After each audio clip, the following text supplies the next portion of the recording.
Hello everyone, welcome back to another tutorial, guys. This time we're taking a look at the iOS, or we're looking at the Mac, and in particular we're looking at iOS, the new Catalina release.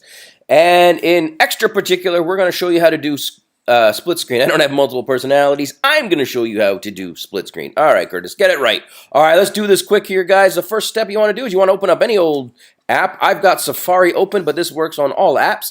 The next step is you want to hover over at the top left there. You're going to see that little green button that you're so used to. Well, hover over it, press it down, and then you'll see that you now have the option to tile window to the left and tile window to right of screen. I'm going to tile it to the left and click on that. Boom, we've got it on the left side. You're going to see here that I've got a bunch of stuff, and on the right side I've got my applications and such. I'm just going to go ahead and click on this. Now, the next step, if you want to load or you want something on the right side of the screen and the left side of the screens, all you got to do here is hover over what you want and then left click on it. Now, bang, you've got a 6-inch Subway sandwich. It's a half a foot long, right? Yeah, half a foot long on the left, half a foot long on the right. Easy peasy, guys. That's all there is to it. This is Mac OS Catalina. Guys, I got a lot more tutorials coming up. Thanks for watching. Be back soon.